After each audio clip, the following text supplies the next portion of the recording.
JB Beasley and Tracie Hawlett, two 17-year-olds and closest friends, left their hometown of Dothan, Alabama, on July 31, 1999, to go to one of the ladies' birthday parties. They couldn't possibly return home. The police found something awful in the parked car they were driving the night before. The girls were found inside the trunk, their heads shot in. They were dead. How did the police ultimately find their murderer? Watch our video to the very end to learn how the circumstances of this case developed, with surprises at every turn. So, let's get started. Ozark, the home of Fort Rucker and the center of Dale County, is a city in southeast Alabama close to the Florida border. Nearly 15,000 people live there in a typical, quaint southern hamlet.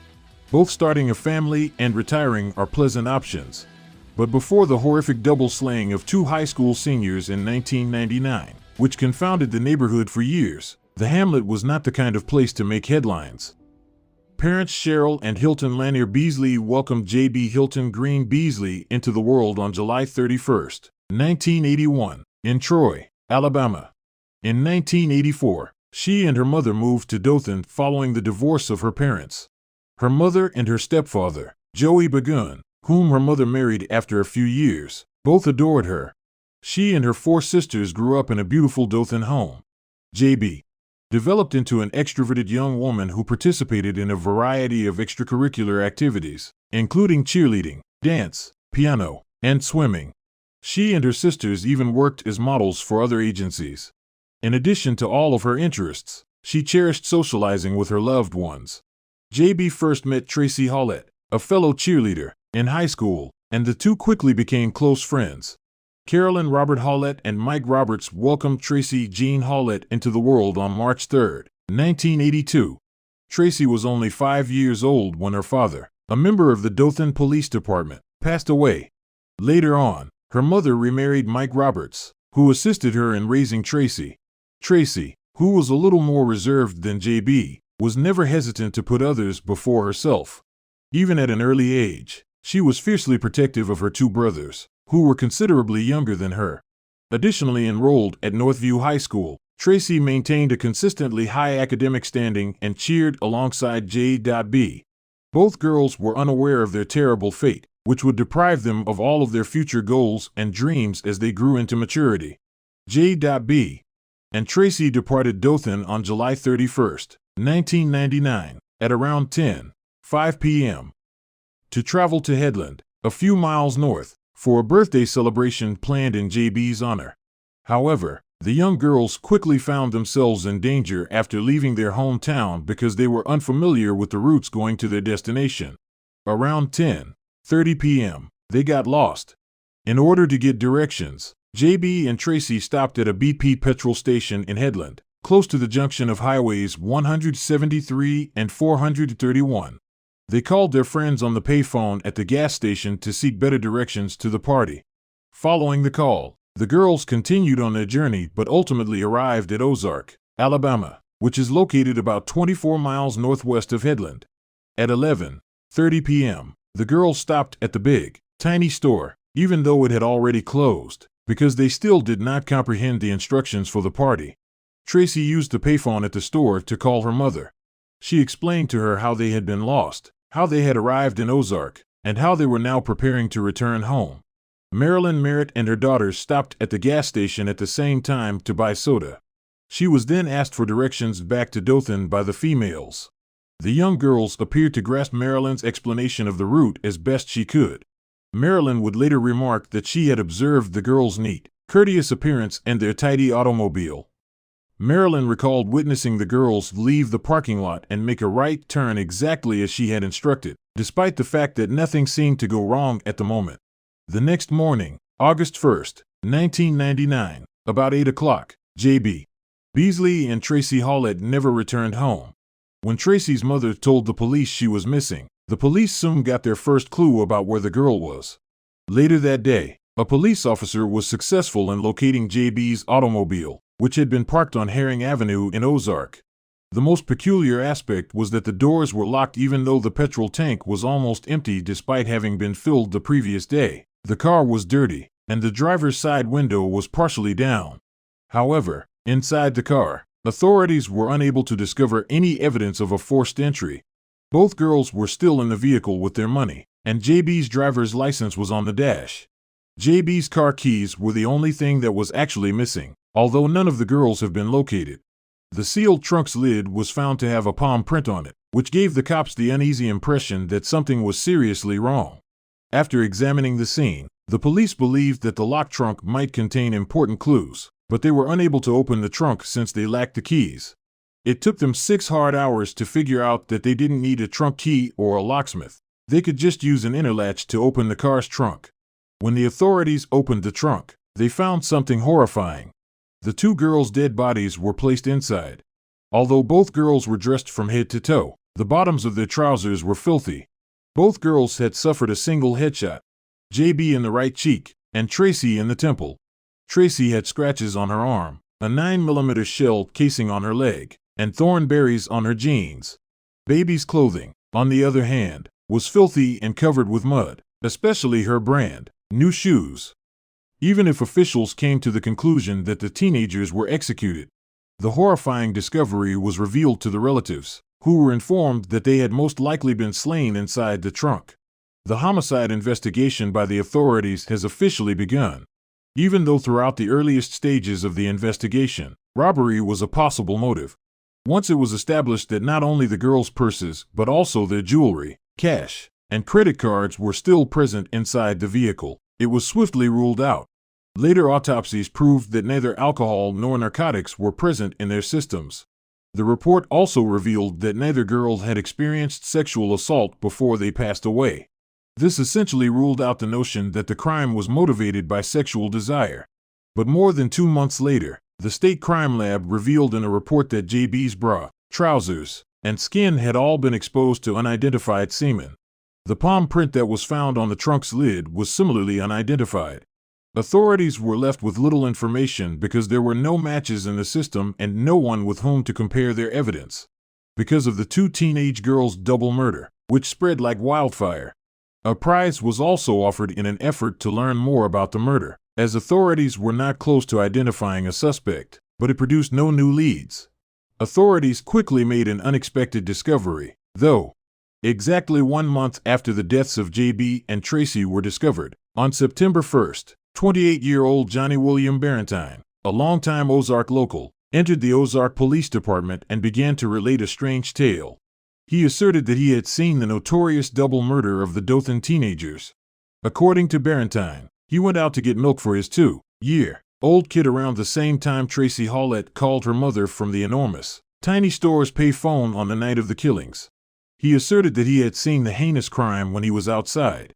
At 1 a.m, he arrived home clearly agitated and informed his wife that he had been struck by a black truck close to Herring Road. When he told some of his friends about JB and Tracy's murders in the days that followed, they persuaded him to alert the authorities of this information as it might be connected to the killings of Tracy and JB, which could help police solve the crime and earn him the reward. Unsettlingly, Barentine altered his version of events 6 times throughout the 4 hours of the Ozark police interview. Barentine initially claimed that he had witnessed a black truck speeding away from the scene of the girls' discovery on the night of the killings, according to then Ozark Police Chief Tony R. Spivey. However, as the interview went on, his account changed repeatedly until he finally claimed that he had picked up a tattooed man and the 2 had driven past the small, big store. He also asserted that the man he'd given a lift to got into a car with 2 females, whom Barentine recognized as the murdered youngsters from Dothan.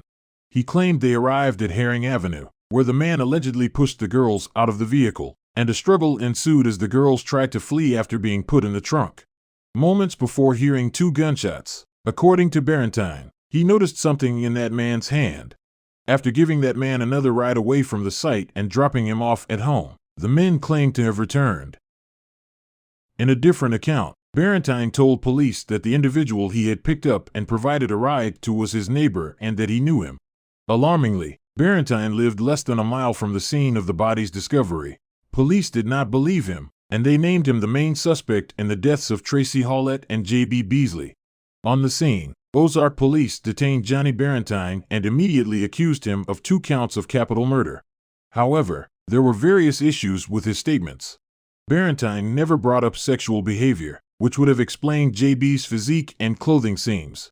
In addition to the neighbor he accused of having a cover story for the evening, he appeared disturbed and like he had just woken up from a deep slumber in his mugshot, which was noted by a number of individuals. Barentine promptly acknowledged that he had made up the entire tale to get the prize money shortly after his detention. The police at the time nevertheless thought they had the appropriate suspect in custody. Barentine was able to describe the girl's clothing and other materials associated with the crime, showing he was at the scene from the time of his arrest. According to Alabama Bureau of Investigation agent Charles Huggins' testimony during the preliminary hearing on September 21st. At a bond hearing on October 18th in Ozark's Dale County Jail, Barentine was kept behind bars without posting bond. Barentine admitted to the judge that he never picked up a tattooed man and didn't observe anything the night of the murders, but he still maintained his innocence. He claimed that he merely went to the BPE at around 11 p.m. to obtain milk for his young son and then made up the entire incident in order to collect the reward money, but the bond was granted and he was returned to custody. Barentine's family members never wavered in their support of him throughout this difficult period. They even gave interviews to the media in which they proclaimed his innocence and claimed he was incapable of harming anyone. Bill Kimmons, Barentine's attorney, adamantly argued that his client was not in any way, shape, or form accountable for the double homicides. He also claimed that the 4 hours of continuous questioning had taken a toll on Barentine, who had entangled himself in this messed up lie. He was never informed that he could use the restroom or that he may leave whenever he chooses while being questioned by cops. Barentine's defense also emphasized that he only completed 7th grade and a portion of 8th grade. They claimed his client was enrolled in special education classes, which proved that he was unable to organize this horrible murder. On December 17, 1999, he was finally let go from custody after it was discovered that Barentine's DNA did not match that discovered on JB's body and clothing. A Dale County grand jury declined to indict Barentine in January 2000, clearing them of involvement in the double homicide. The investigation hit a snag after Johnny Barentine was found not guilty. Also attacked were the investigators' techniques. Rumors that the Ozark police couldn't handle the case started to circulate. Police were still keeping an eye out for some prospective suspects, though. One of the most likely suspects was a man from Michigan who was at a party close to where JB's automobile was later discovered the night of the murders. Investigators learned that the individual, who was not publicly identified, had left town just days before the killings. They even made 3 trips to Michigan to speak with him. On the night of the murders, he was unable to account for 3 to 4 hours of his time and later made some dubious comments to others. The police, however, chose not to further discuss these claimed words because, as it turned out, he was also arrested afterwards. The operator of a tiny white pickup truck was another important lead investigators were pursuing in the early stages of the inquiry. While JB and Tracy were using the payphone to call Tracy's mother, a video surveillance camera inside the small, big store captured a grainy, low-quality image of what appeared to be a small white pickup truck at the gas pumps. However, no digital trail could be followed because there was no evidence of a gas purchase at the pump at that time. After releasing a photo of the truck to the media, a month into the investigation, police pleaded with the public to come forward with information, but the driver and the truck vanished into thin air as the lead faded away. The last lead for the investigators was a man from Mississippi, and police said the man who was extradited from Jones County had been arrested there on an outstretched warrant. According to Spivey, the individual had been staying with family in Ozark but departed 2 days after the killings because police wanted to question him about the case. However, despite this lead's lack of supporting evidence, no important information was revealed. The investigators were compelled to release him. On the night of July 31, 1999, a woman called the police in March 2000 and reported hearing screaming and 2 gunshots close to Highway 123 South, just within the city boundaries. She stated that she was afraid to get involved based on her description when questioned as to why she had not come forward earlier. Police conducted a comprehensive search of the area and located a 9mm bullet that was identical to the one that killed the kids, but it was not the same brand as the bullet shell casings that were found on Tracy's body. The unspent bullet also lacked any markings that may be used for forensic comparison with additional case material. Despite multiple leads that proved to be fruitless throughout the years, investigators came to yet another dead stop. Even when the investigation went cold and the grieving families of JB and Tracy tried to go on with their lives, investigators never gave up on finding a DNA match. After going unsolved for years, another case twist added a new layer to the gripping mystery. Rena Crumb's explosive accusation in the murders of JB Beasley and Tracie Hawlett would be made public in 2015. A sworn member of the Ozark Auxiliary Police has publicly accused a member of the Ozark Police of killing JB Beasley, Tracie Hawlett, and other people while covering it up. Rena claimed that on the evening of July 31, 1999, an Ozark police officer stopped JB Beasley and demanded to know where certain cassette tapes with recorded conversations were. Rena claims that these videos might have implicated Ozark police officers in the illegal trade of selling and profiting from cocaine. She further claimed that the encounter turned violent and resulted in the murder of 2 innocent teenagers. Rena asserted that she had received threats from numerous law enforcement officers who knew who the murderer was and covered it up by destroying evidence. Rena said that Gary Butch Whittington, Rex Tipton, and Eddie Henderson made her feel scared and bothered her. She even claimed that Tony Spivey, the police chief at the time who oversaw the initial inquiry, had contributed to the cover-up. She avoided saying the identity of the policeman she said was responsible for the killings, though. Famous American journalist and newspaper editor John B. Carroll asserted in a piece that he thought the officer in question assumed the 2 girls meant to use these tapes in a court proceeding that was set for August 2, 1999, less than 48 hours after their deaths. In such a scenario, the tapes would be used as evidence. Carroll also claimed in this piece that Rena was prevented from identifying the real murderer because she had been badly battered with a baseball bat after coming forward.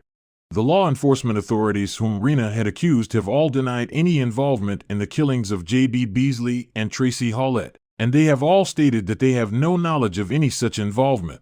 Despite the fact that the allegations went viral on several true crime blogs and social media, resulting in a defamation lawsuit, none of them were ever legally listed as suspects in the case because there was no physical evidence to support them. Rena Crumb, John B. Carroll, and Dean Matthews were sued for slander and defamation of character on January 29, 2016, by Ozark, Alabama police officials Rex Tipton, Tony Spivey, Eddie Henderson, and Gary Butch Whittington. 2018 saw the dismissal of that case. In May 2016, Rena Crumb was found guilty of harassing JB Beasley's sister and was given a suspended sentence and a $250 fine. Authorities have looked into a variety of possibilities throughout the years. Numerous suspects had their DNA collected, and they conducted dozens of interviews, but to no avail. Before police could capture a suspect, 20 years would pass and new DNA technology would be developed. The DNA from JB's body and clothing was transferred to the Virginia-based Parabon Nano Lab in March 2019. This lab specializes in DNA phenotyping and genetics, utilizing public genealogical databases. The lab ultimately established a link to 45-year-old Coley McCraney after studying the DNA. Until DNA linked Coley Lewis McCraney to the gruesome 1999 killings of JB Beasley and Tracie Hawlett, he was never a suspect in the case. McCraney, an Alabama native, attended Carroll High School in Ozark and graduated in 1992. While there, he participated in sports and served as president of the library club. He then enlisted in the U.S. Air Force, where he served from 1993 to 1997. According to accounts in the Dothan Eagle, at the time McCraney's ex-wife complained to the Air Force in 1994, alleging that he had abused her. He was married in 1992 but separated from his first wife in 1994 and later divorced. With the exception of not paying child support in 1998, McCraney remarried in 2001 and had kids with a new bride. In the last 20 years or so, McCraney has not been convicted of any crimes. He had spent his entire life as a trucker and had positions with a number of different trucking firms in Alabama. He co-founded a church in recent years and served as its bishop. 2 decades after the bodies of murdered high school seniors JB Beasley and Tracie Hawlett were discovered, Coley McCraney was apprehended following a traffic stop in Daleville, Alabama, on March 19, 2019. At the time of the killings, He was about 26 years old and residing on Lisenby Drive in Ozark, about 1 mile from where the bodies of JB Beasley and Tracie Hawlett were discovered in 1999. Following his arrest, McCraney gave a police interview where he claimed he didn't know the girls. The motivation for the killing was left unclear. The Ozark community and Ozark Police Chief Marlins Walk, who attended school with McCraney, were both greatly shocked to learn of his incarceration. There seemed to be one more discovery once the numerous tangled threads in this puzzling case were eventually brought together. Rena Crum, now 53, who had earlier claimed that the Ozark Police Department had covered up the murder, retracted her claims while giving testimony at a hearing for Ukrainians in August 2022. Currently 49 years old, McCraney is accused of killing JB Beasley and Tracie Hawlett by shooting them. He is charged with 5 counts of capital murder. Since the moment of his arrest, he has been detained in the Dale County Jail. Prior to his April 17, 2023, trial, his request for a bond has been denied. The relatives of the 2 girls were relieved to hear that the killer had finally been caught. However, there is still a terrible trip ahead, as the trial and hearings will force you to relive all the eerie memories. We can only hope that the comfort that comes from knowing that their girls are finally receiving justice will allow the families to go on. Justice. Do you still think McCraney committed the killings more than 20 years ago? If so, why did it happen? Do you believe the police cover up allegations to be true? Thank you for watching.